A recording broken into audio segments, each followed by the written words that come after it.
வணக்கம் அன்பு உறவுகளே. இன்றைய முன்னோர் நிகழ்ச்சியில் ஒரு முக்கியமான இலக்கிய ஆளுமையினுடைய வாழ்க்கை குறிப்பை பார்க்க இருக்கிறோம். அப்படிப்பட்ட ஒரு இலக்கிய ஆளுமை கவிஞர் கண்ணதாசன் அவர்கள். அவர்களுடைய வாழ்க்கை குறிப்பை வழங்க நமக்கு எழுத்தாளர் இளவேனில் அவர்கள் நமது அரங்கத்துக்கு வந்திருக்கிறார். அவரோடு சேர்ந்து நாமும் கவிஞர் கண்ணதாசன் அவர்களுடைய வாழ்க்கை குறிப்பை பார்க்கலாம். வாருங்கள், நிகழ்ச்சிக்குள் போகலாம். வணக்கம். வணக்கம். வணக்கம். கண்ணதாசனை பற்றி கேட்பதற்கு நிறைய விடயங்கள் இருந்தாலும் கண்ணதாசனுடைய அடிப்படை அந்த கவிதையை நோக்கி அவர் நகர்ந்த தருணம், அப்பொழுது பிறப்பு, அந்த நகர்ந்த தருணம். கண்ணதாசன் என்றாலே பிரிக்க முடியாத அம்சம் தென்றல். அந்த பத்திரிகையில் அவர் லட்சணியாக ஒரு மேலே 4 வரி போட்டிருப்பார். போற்றுபவர் போற்றட்டும், பொழுதிவாரி தூற்றுபவர் தூற்றட்டும், தொடர்ந்து செல்வேன், ஏற்றதொரு கருத்தை எனது உள்ளம் என்றால் எடுத்துரைப்பேன், எவர் வரினும் அஞ்சேன் இல்லேன். அது அவர் எழுத்துல மாத்திரம் இல்லை, வாழ்க்கை முழுவதுமே அதை அவருடைய வாழ்வியலாகவே அதை கடைப்பிடித்து வந்தார். அதுதான் அவரை அவர் நெஞ்சுக்குள்ள 1000 கருத்துக்கள் இருக்கும், அதை வெளியில சொல்லணும்.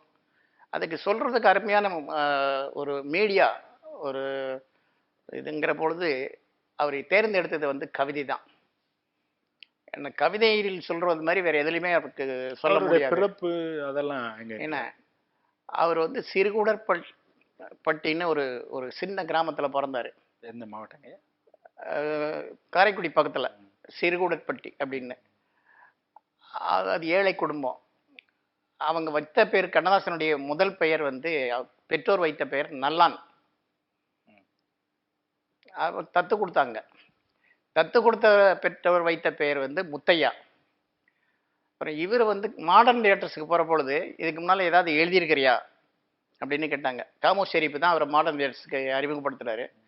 அப்போ டிஆர் சுந்தரம் கேட்குற பொழுது எழுதியிருக்கிறேன்னே அப்படின்னாரு. என்ன பேர்லன்னு கேட்டார். அப்போ பாரதிதாசன், வாணிதாசன், கம்பதாசன் அப்படிங்கிற பேர்கள் பாப்புலராக இருந்தது. உடனே இவர் கண்ணதாசன் அப்படின்னு சொல்லிட்டார்.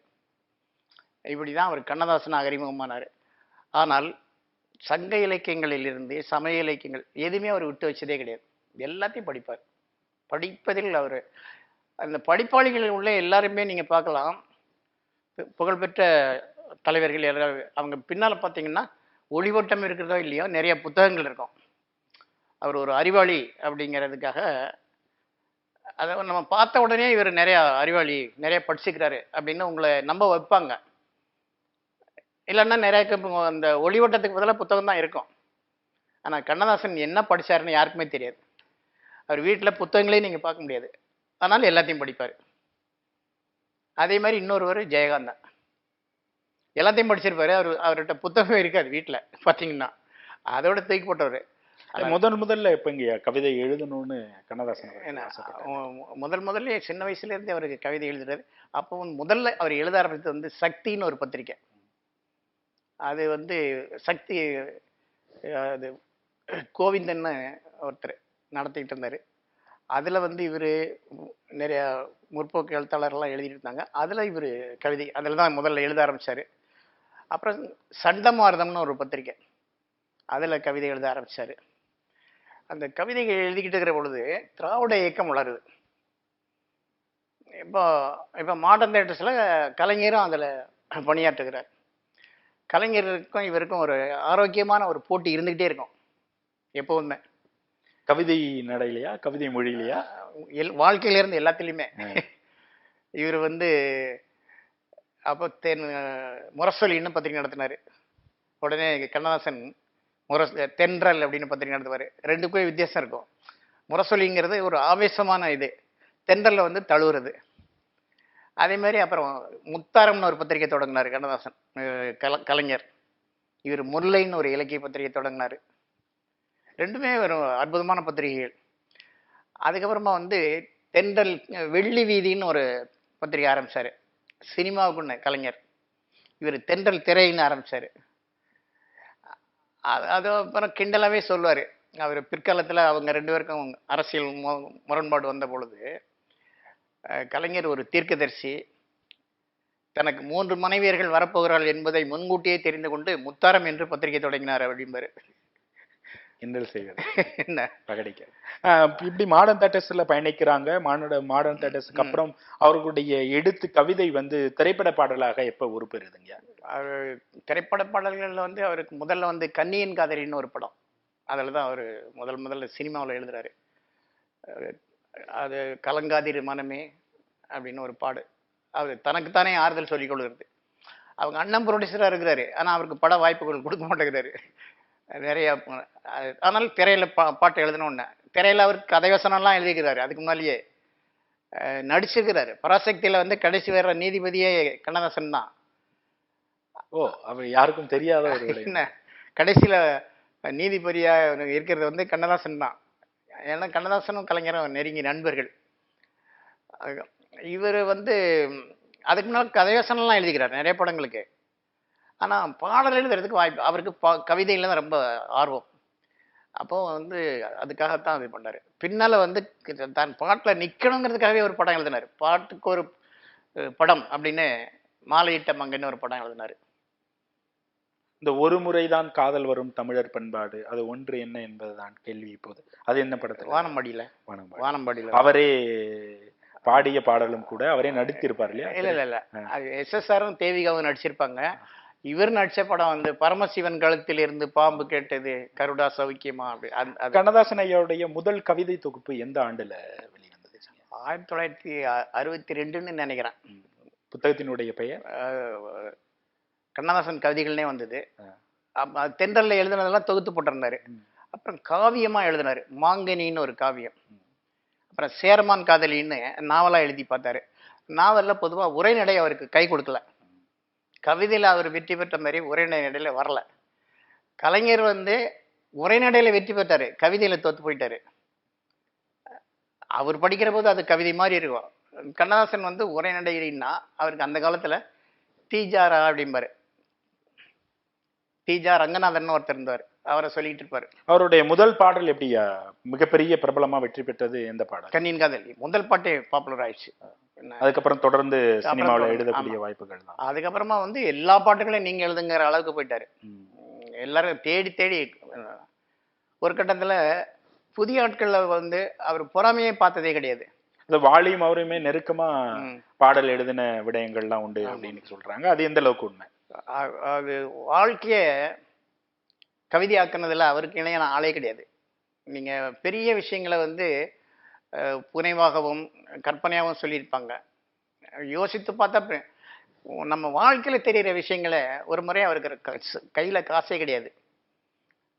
ஒரு உதவியாளர்கிட்ட கொண்டு வந்து அவங்க அண்ணன் ஏஎல் சீனிவாசன் ஒரு 100 ரூபா வாங்கிட்டு வாடா அப்படின்னாரு.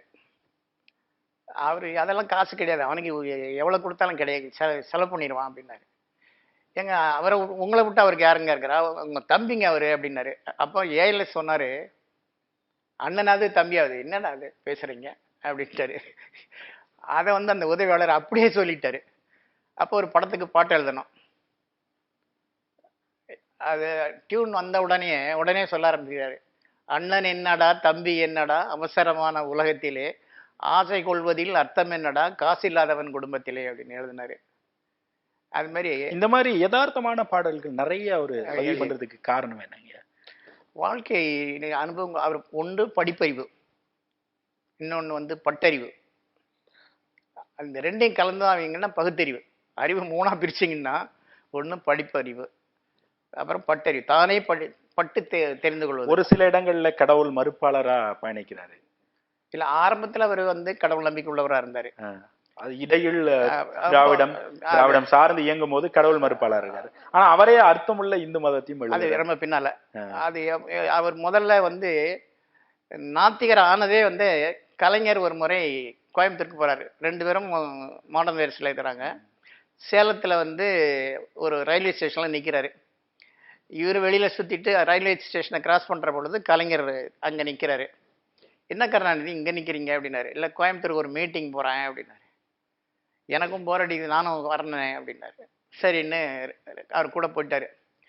கோயம்புத்தூர்ல பார்த்தத போது தான் இவருக்கு புரியுது, மாடர்ன் டேரக்டர்ஸை பார்த்தல கருணாநிதி வேற, கோயம்புத்தூர்ல ஒரு 20-30 பேர் சேர்ந்துட்டு கலைஞர் கருணாநிதி வாழ்க வாழ்கன்னு வருஷம் போட்டு அவரை கூட்டிட்டு போறாங்க. அப்புறம் அவர் ஒரு விடுதியில் தங்கி இருந்துட்டு இரவில் பொதுக்கூட்டத்துக்கு கூட்டிகிட்டு போகிறாங்க. இவரும் கலைஞர் கூடவே போனார். கலைஞர் கூட இருந்ததுனால அவர் நண்பர் மேடை ஏறிட்டார். அங்கே பயங்கர கூட்டம் கலைஞருக்காக நிற்கிது. உடனே இவருக்கு மேடையை பார்த்து அவ்வளோ மக்களை பார்த்த உடனே, கருணாநிதி நானும் பேசட்டுமா அப்படின்னார். இப்போவும் பட்டை அடிச்சுட்டு போயிருக்கிறாரு. திருநூறு அணிந்து தான் போனார். யோ நான் இங்கெல்லாம் எல்லாருமே நாத்தியர்கள், நீ வந்து திருநூறு அடிச்சுட்டு வந்திருக்கிற, சிரிச்சிட போகிறாங்கன்னு அழிச்சிட்டா போகுதுன்னு அழிச்சிட்டாரு. அதுக்கப்புறம் அப்படியே திராவிட இயக்கத்துடன் அப்புறம் இருந்த முற்போக்கு சக்திகள் எல்லாமே வந்து கவிதை நடையில எளிமையை கையாண்டு மிகப்பெரிய ஒரு புரட்சி செய்ததுல கண்ணதாசன் அவர்கள் வந்து எல்லோருக்கும் முன்மாதிரியா திகழ்ந்திருக்கிறார். யதார்த்தமான வாழ்வியலை தத்துவங்களா மாத்தின பாடல்கள் நிறைய இருக்கு. அப்படி அந்த யதார்த்த வாழ்க்கைய எளிமையாக இந்த மக்கள்கிட்ட கொண்டு போய் சேர்த்ததுல அவர் கையாண்ட உத்திகளா நீங்கள் நினைப்பது இது? அவர் பேர் கவிதைக்குன்னு அவர் பெருசா யோசிக்கிறவே இல்லைங்க. அவர் வாய் திறந்த கவிதை வந்து சேரும். அது இந்த வெற்றிலை பாக்கு போட்டுக்கொண்டே சொல்லும் போதே எழுதி கொடுக்கிற பஞ்ச அருணாசலம் எல்லாம் கூட இருந்ததாக. முதல்ல அவருக்கு உதவியாளராக இருந்தது வந்து ஐயா பிள்ளைன்னு ஒருத்தர். அதுக்கப்புறமா வந்து இந்த அசிஸ்டன்ட் டைரக்டராக இருந்தார் நம்ம பாண்டியராஜனுக்கு மாமனார் அவினாசி மணி. அதுக்கப்புறம் தியாகன் தான் அவர் கூட ரொம்ப நாள் இருந்தார். ஒவ்வொருத்தரும் பல பேழைகள் பெற்ற பொழுது பஞ்சரணசலம் வந்தார். அவர் அவருடைய உறவினர் தான். அதுக்கப்புறமா கடைசியாக இருந்தவர் வந்து அவருடைய அண்ணன் பையன் பஞ்சரணசலம் தான் அவர் கூட அதிகமாக இருந்தார். அந்த எளிமையான பாடல்கள்ல உங்களுக்கு நீங்கள் ரொம்ப லயித்து கேட்கக்கூடிய பாடல்கள், முரண்பாடுகளே ரொம்ப அருமையா சொல்லுவாரு. அதாவது நீங்கள் லயித்து கேட்கக்கூடிய பாடல்கள் அவர் வாழ்க்கையை பத்தி சொல்ற போது ஒரு இறைவனை பத்தி பாடுறாரு ஒரு படத்துல. நான் ஆத்திக நானேன் அவன் அகப்படவில்லை, நான் நாத்திக நானேன் அவன் பயப்படவில்லை. அந்த முரண்பாட நான் ஆத்திக நானேன் அவன் அகப்படவில்லை, நாத்திக நானேன் அவன் பயப்படவில்லை அப்படின்னு எழுதியிருப்பாரு. அப்போ நான் அவருக்கு ரொம்ப சின்ன வயசுலேருந்து பழக்கம். கூட நான் ஒன்று சொல்லட்டுங்களா அப்படின்னா சொல்லேன் அப்படின்னாரு. ஏனென்றால் அவன் இல்லை அப்படின்னேன். உன்னெல்லாம் திருத்த முடியாது அப்படின்ட்டாரு. அதே மாதிரி முரண்பாடுல ரொம்ப அழகாக சொல்லுவார். அவர்கிட்ட முரண்பாடு இருக்கிற போது நான் சுட்டி காட்டுவேன். முதல்ல திருமணம்லாம் எப்படி அவரு கையாண்டது? வீட்டில் திருமணம் செய்து வைத்தாருங்களா? வீட்டில் தான். அதுக்கப்புறமா வந்து அவர் வந்து திரைத்துறைங்கும் பொழுது அது அந்த அவருடைய அக வாழ்க்கை வந்து அது தனிப்பட்ட முறை என்ன. ஆனா பொது வாழ்க்கையில இந்த பொதுவா சில பேர் அவர் மேல வைக்கக்கூடிய ஒரு குற்றச்சாட்டு என்னன்னா, ஒரு மது இல்லாம பாடல் எழுத மாட்டாரு அப்படிங்கிறாங்க. நீங்கெல்லாம் அவர் கூட பயணித்திருக்கக்கூடிய மனிதர்கள், அது உண்மைதானா? அது அப்படி இல்ல. கண்ணதாசன் குடிகாரன் அப்படின்னு சொல்றவங்க யாருன்னா எழுதி தோற்று போனவங்க தான். பாரதியார்னா கவிதைகள் தான் ஞாபகம் வரணும். கஞ்சாடிப்பாரு அவர் தான் அப்படின்னு நினைச்சீங்கனாலே அது ஒரு வக்கரம். கண்ணதாசன் குடி சேர்ப்பாரு. இந்த குடியை ரொம்ப வெறுத்து பேசுறாங்கல்ல, அதுல எத்தனை பேர் குடிக்காதவங்கன்னு நினைக்கிறீங்க? எல்லாரும் குடிக்கிறான். ஆனால் கண்ணதாசன் மாதிரி தன்னால் எழுத முடியல, பேர் வாங்க முடியல பொழுது சுலமா ஒருத்தரை வீழ்த்துறதுக்கு வந்து அவன் குடிகார அப்படின்னு ஏன் குடிச்சிட்டு நீங்க தான் எழுதி பாருங்களேன். அவர் அது தான் குடிகாரங்கிறதையும் அவர் மறுக்கிறதே கிடையாது. ஒரு கோப்பையிலே என் குடியிருப்புன்னு எழுதுகிறாரு. அது நீங்க சொல்வது ஒரு கோப்பையிலே ஒரு குடியிருப்பு, அதெல்லாம் ஒரு பக்கம் இருந்தாலும் இந்த பக்கம் தன்னுடைய நண்பர் திராவிட கட்சியினுடைய பாரம்பரியமா நகர்கிறார்.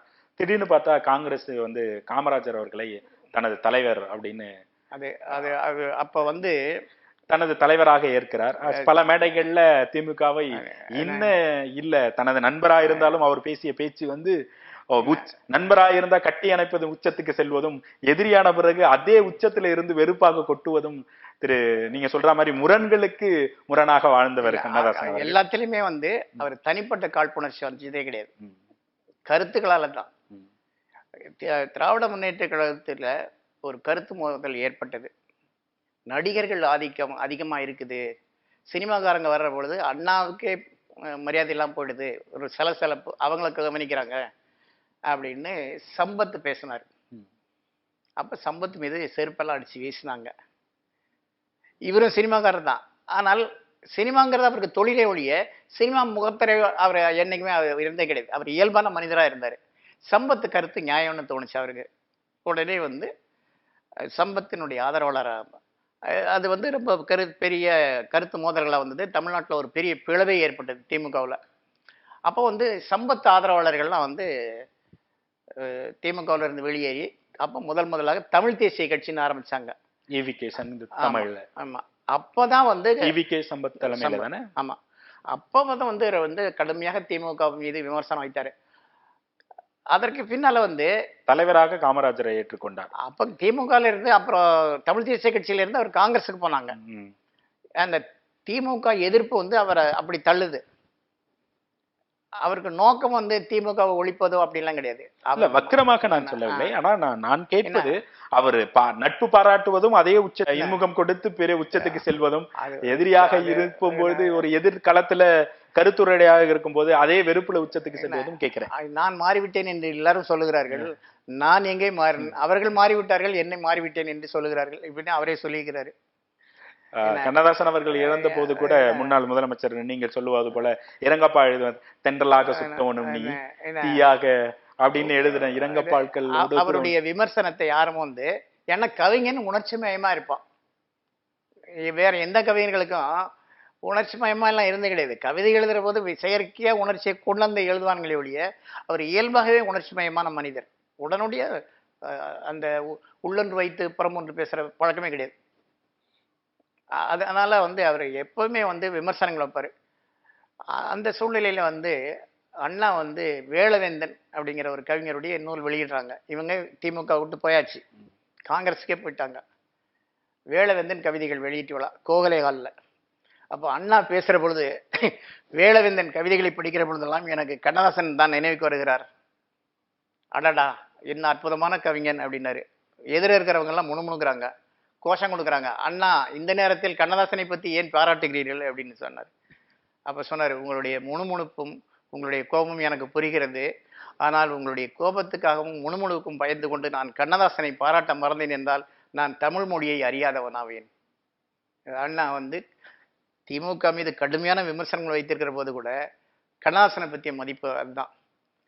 அவர் வந்து அப்படியெல்லாம் வந்து எதிரிகளாக இருந்தாலும் சரி, நண்பர்களாக இருந்தாலும் சரி, தனக்கு தோன்றியதை பேசுவார்.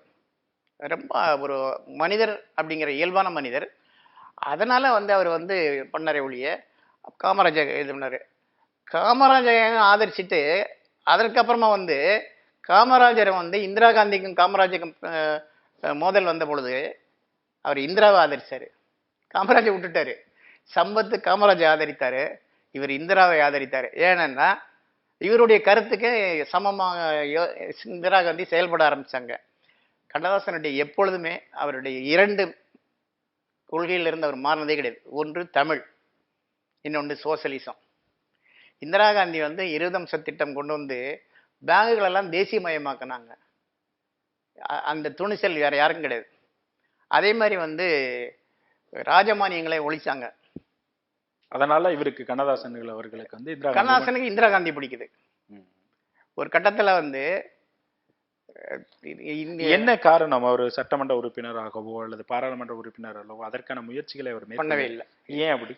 அவருக்கு அது அரசியல் மீது வந்து அப்படி ஒண்ணு, அரசியல் வந்து மக்களிடம் சொல்லுவோம், நல்லவர்கள் ஆட்சி நடத்தட்டுமே அப்படிங்கிறதானே ஒழிய தான் அரசியலுக்கு வரணுங்கிற அவர் ஆசைப்பட்டதே கிடையாது. அவர் எழுதின கவிதைகள்லயே உங்களுக்கு ரொம்ப பிடித்த கவிதையாக நீங்கள் பார்ப்பது எப்பொழுதும் முணுமுணுக்கக்கூடிய கவிதை? அவருடைய மாங்கனி காவியம், தென்றல்ல. இல்ல, ஒரு 4 வரிகள் கேட்கிறேன். அவர் எல்லாத்தையுமே எனக்கு பிடிக்கும். என்ன ஏதாச்சும் உடனே உங்களுக்கு உடனடியாக எனக்கு எப்பொழுதும் நான் இதை நினைவில் வைத்திருக்கிறேன். மனிதன் நினைப்பதுண்டு வாழ்க்கை நிலைக்கும் என்று, இறைவன் நினைப்பதுண்டு பாவம் மனிதன் என்று. இந்த முரண்பாடுகளையே தான் அவர் எல்லாத்துலேயுமே அதை எழுதுவார். இதில் எழுதியிருப்பாரு, மதுரை வீரன்ல ஒரு வசனம். பத்மினி கடைசியில் மதுரை வீரன் மாறுகை வாங்கியிருப்பாரு. மதுரை வீரன் செத்து கிடப்பான். எம்ஜிஆர் மதுரை வீரன் நடிப்பார். அப்போ பத்மினி பேசுவாங்க, வானகமே வையகமே வளர்ந்து வரும் தாயகமே ஆராய்ச்சி மணிகட்டி ஆண்டிருந்த தென்னகமே போர்க்களத்திலே சிரிக்கும் பொன்மதுரை மண்டலமே. இது கவிதை, ஆனால் உரைநடைன்னு அவர் எழுதியிருப்பார். ஆனால் இதை வந்து பின்னால வாலி வானகமே வையகமே வளர்ந்து வரும் தாயகமேன்னு எழுதிட்டு மலருக்கு தென்றல் பகையானால் அப்படின்னு போயிடுவார். அது அந்த கண்ணாசன் இருந்து பல பேர் வந்து விலகவே முடியாமல் இருந்தாங்க. அந்த அளவுக்கு அவருடைய அரசியல் செல்வாக்க அவருடைய எப்பயுமே தனிப்பட்ட வாழ்க்கைக்கு பயன்படுத்தியதே கிடையாது. அவர் இந்திரா காந்தியுடன் போல தொடர்பு உண்டு, காமராஜுடன் தொடர்பு உண்டு, எல்லா விஷயங்களிலும் இருந்தார். ஆனால் அந்த அரசியல் இதை தன்னுடைய குடும்பத்துக்கு பயன்படுத்துனதே கிடையாது. அவருடைய பிள்ளைங்க இன்னைக்கு உழைத்து தான் பிழைக்கிறாங்க. அவங்க சிற்றுண்டி நடத்துகிறாங்க. காந்தி கண்ணதாசன் புத்தகம் போட்டுக்கிட்டு இருக்கிறாரே ஒழிய இந்த அரசியல் பின்பலத்தில் அவங்க வாழவே இல்லை. எனக்கு கண்ணதாசனிடம் பிடித்தது தன்னுடைய அரசியல் பின்புலத்தை தன்னுடைய குடும்பத்துக்கு பயன்படுத்த ஒரே ஒரு நபர் அவர் தான், ஒரே கவிஞர். ஆமாம். வேற நீங்கள் கண்ணதாசன் அவர்களுடைய உரைநடையை பத்தி நம்ம பேச வேண்டியிருக்கு. அவருக்கு அது உரைநடையில நீங்க செழிப்பு ஆகல அப்படின்னாலும் அவர் உரைநடை ஓரளவு இளைய பிள்ளைகளிடம் பேசப்பட்டு வருகிறது. அதுல எனக்கு ஒரு ரொம்ப பங்கு உண்டு. அதுதான் கேட்கிறேன், நீங்கள் ரொம்ப பங்கு அதுல இருந்திருக்கீங்க அப்படின்னா அந்த மாதிரி அவர்களுடைய உரைநடை புத்தகங்கள்ல உங்களுக்கு பிடித்த புத்தகங்கள்? தென்றல்ல தலையங்கம்னு எழுதுவாரு. அது என் சீர்திருத்தமா இருக்கும், அரிசீர்திருத்தமா இருக்கும். ஆனால் கவிதைன்னு தெரியக்கூடாதுங்கிறதுக்காக கம்போஸ் பண்ணுறது உரைநடை மாதிரி பாராகிராஃபாக போட்டுவாங்க. ஏங்க நீங்கள் என் சீர்திருத்தத்தை எழுதிக்கிட்டு வந்து உரைநடை இருக்கிறீங்க, உங்களுக்கு உரைநடை எழுத வரல. ஆமையா அப்படின்னா அவருக்கு அப்போ அந்த காலத்தில் பிடித்தது வந்து தீஜாரம். அப்படி இல்லை, நீங்கள் வந்து பைபிளில் நீதிமொழிகள், சங்கீதம் 2 சாப்டர் படிங்க. இதெல்லாம் படிப்பீங்க, படிங்க. அப்புறம் விஆர்எஃப் செட்டியார்னு ஒருத்தர் இருக்கிறாரு. அவர் வந்து கீதாஞ்சலி அப்படின்னு தாகூருடைய தமிழில் மொழிபெயர்த்திருப்பார். ஃப்ரூட் கேதரிங் அதை வந்து கனி கொய்தல் அப்படிங்கிற பேரில் மொழிபெயர்ப்பார். தாகூரை புரிந்து கொள்ளணும்னா நீங்கள் வந்து விஆர்எஃப் செட்டியார் படிங்க. உரைநடையில் எவ்வளோ புதுமை பண்ணிக்கிறாருன்னு உங்களுக்கு தெரியும்னா. என்ன செட்டியாருக்கு செட்டியாரை சிபாரிசு பண்ணுறியாருன்னா, இல்லை படிங்க அப்படி உங்கள்கிட்ட இருந்தார் கொடுத்தேன். பைபிளையும் விஆர்எஃப் செட்டியாருடைய நூல்களையும் படிச்சுட்டு என்னால் உரைநடை எவ்வளோ இருக்கு, நம்ம தான் மாறலை அப்படின்ட்டு. அப்போ தான் திமுக விட்டு அவர் விலகிற நேரம். முதல் முறையாக போய் வருகிறேன்னு எழுதினார், குட் பை சொல்கிறாரு திமுகவுக்கு. அதிலிருந்து தான் அவருடைய உரைநடை மாற ஆரம்பிச்சது. என் இனிய நண்பர்களேன்னு தொடங்குனது அதிலிருந்து தான். அதற்கப்புறமா வந்து அவர்கிட்ட இருந்து அந்த பொயட்டிக் சென்ஸ் மாறவே இல்லை. உரைநடையில் புதிய ஒரு தோற்றத்தை, இன்னைக்கு புது கவிதைன்னு எழுதுறதெல்லாம் அவருடைய உரைநடை தான். இன்னைக்கு புது கவிதைன்னு எழுதுகிற ரொம்ப பேர் கண்ணதாசனுடைய உரைநடையை படிச்சுட்டு எழுதினவங்க தான் ரொம்ப பேர். அந்த உரைநடையில் ஒரு புதிய சகாப்தத்தை ஏற்படுத்தியது அவர் அதிலிருந்து ஆரம்பிச்சது. அதற்கு பின்னால் வந்து அதை ஆங்கிலத்தில் மொழிபெயர்த்தாங்க. பெஸ்கின்னு ஒருத்தர், போய் வருகிறேன் இதை அவர் ஆங்கிலத்தில் இவர் என்ன எழுதியிருந்தார் அதை அவ்வளோ அற்புதமாக கொண்டு வந்தார். அது அவருடைய உரைநடை மாற்றினது வந்து கீதாஞ்சலி, தாகூருடைய விஆர்எஃப் செட்டியார் மொழிபெயர்ப்பு, பைபிளுடைய நீதிமொழிகள், சங்கீதம். இதற்கப்புறமா தான் திமுகவில் இருந்து வெளியேற பொழுது என் இனிய நண்பர்களே அப்படிங்கிற தலைப்பு. அப்புறம் தான் வந்து போய் அந்த தொடருக்கு வந்து போய் வருகிறேன், அப்போ குட் பை சொல்றது. அதிலிருந்து தான் அவருடைய உரைநடையே பெரிய பாதிப்பை ஏற்படுத்து. தமிழ் மொழிக்கு கண்ணதாசனுடைய வரவு வந்து ஒரு ஒரு மிகப்பெரிய ஒரு முக்கிய பக்கபலமா திரை இசை பாடல்கள்ல அவரோட பாடலை தவிர்த்து விட முடியாது. அவரை எந்த அளவுக்கு அவர் வந்து தன்னை தயார்படுத்தி கொண்டார்? அவர் அது இயல்பாகவே வந்து அவர் பழகிறதுக்கு ரொம்ப இனிமையானவர். அப்போ சினிமாவில் வந்து சிவாஜிக்கு வந்து கலைஞர், எம்ஜிஆருக்கு பிடித்த வசனகர்த்தா யாருன்னா கண்ணதாசன் தான். சினிமாவில் இப்போ மதுரை வீரர்லையும் எழுதியிருப்பார். இந்த அவர் பொம்மையை தூக்கிட்டு போனது ஒன்று திருமல் நாயக்கர் திருச்சி மன்னர்கிட்ட அது விவாத பொருளாக வரும், இவன் குற்றவாளி அப்படின்னு. அரசியலம் குமரி என்று தெரிந்தும் அவளை நீ தூக்கி செல்லலாமா அப்படின்னு மன்னர் கேட்பார். அப்போ கண்ணதாசன் எழுதியிருப்பார், கண்டாள், கண்டேன், கட்டுண்டோம், பொறுத்திருந்தோம், காலம் வந்தது, தூக்கி சென்றேன். இப்போ எழுவாய் பயணம் அதெல்லாம் தூக்கி போட்டார். சின்ன சின்ன சொற்கள் எம்ஜிஆருக்கு அதை ரொம்ப பிடிச்சது. அதனால் வசனம் கண்ணதாசன் இல்லாமல் அவர் யோசித்ததே கிடையாது. இன்னொரு ஒரு செய்தி உங்கள்கிட்ட கேட்கணும்னு எனக்கு தோணுச்சு. எம்ஜிஆர் என்ற உடனே அவர் முதலமைச்சர் ஆகிறார், தமிழ்நாட்டினுடைய அரச கவியா அறிவிக்கணும், ஆனா அவரை ஏற்றுக்கொள்ள மறுக்கிறார். அப்படின்னா வீடு தேடி போய் நீ ஏத்துக்கிட்டாலும் ஏத்துக்கலனாலும் நீ தான் அரச கவி அப்படின்னு சொல்லி ஏதோ ஒரு பொருளும் வந்து எம்ஜிஆர் அவர்கள் வந்து கண்ணதாசன் கொடுத்ததா ஒரு நிகழ்ச்சி ஒண்ணு பேசப்படுது. அது எந்த அளவுக்கு உண்மை? அது உண்மை. அவரு இவர் எம்ஜிஆர்லாம் அவ்வளோ பெரிய தலைவராகவோ பெரிய முதலமைச்சராக வருவாரோன்னா அவர் நினைச்சது கிடையாது. ஒரு சக ஒரு கலைஞராக பார்த்துட்டு இருந்தாரு. வசைபாடியும் எழுதியிருக்கிறார். என்ன அது பின்னால அவர் எல்லாரையும் பாராட்டிக்கிறாரு, எல்லாரையுமே வசைப்பாடிக்கிறாரு. ஆனா அதை யாரும் கோபித்து கொண்டது கிடையாது. அப்ப முதலமைச்சரான உடனே எம்ஜிஆர் வந்து நீங்க தான் அரசவை கவிஞர் அப்படின்னாரு. நல்லா யோசிச்சு சொல்லுங்க அப்படின்னாரு. நீங்க இருக்கணும், நான் அனௌன்ஸ் பண்ணிடுவேன், ஏற்பதும் ஏற்பாதும் உங்க விருப்பம், ஆனா என்னை பொறுத்தவரை அரசவை கவிஞர்னு இருக்கணும். என்ன மறுபடியும் பழைய காலத்துக்கு போறீங்களா? இது அரசர் காலமா என்ன? என்ன மக்கள் காலம்? அரசு அப்படிங்கிறதெல்லாம் இப்ப சரியா வருமா அப்படின்னாரு. மக்களாட்சிக்கு அரசுன்னு ஒண்ணு இருக்குது, ஸ்டேட்டுங்கிற இதுல நான் சொல்றேன், அது மன்னருங்கிற முறையில சொல்லலாம், நீங்க தான் அதை ஒத்துக்கொண்டாரு. ஏதேனும் வருத்தம் இருக்கா உங்களுக்கு? கவிஞர் கண்ணதாசன் அவர்களுடைய வாரிசுகள் பெரிதளவு அவருடைய பெயரை எடுத்துட்டு போக முடியல, அவர் எழுதிய அளவிற்கு இந்த மண்ணை ஆக்கிரமிக்க முடியல? இல்ல, அப்படி இல்லை. எல்லாருக்குமே அந்த இது உண்டு. எல்லா பெரிய புகழ்பெற்ற தலைவர்கள், கலைஞர்கள், கவிஞர்கள் அத்தனை பேருக்கும் அவங்க வாரிசுகள் அப்படிலாம் இருந்ததே கிடையாது. ஏன்னா இந்த பெரிய ஆட்கள் குடும்பத்தை பத்தி கவலைப்பட்டதே கிடையாது.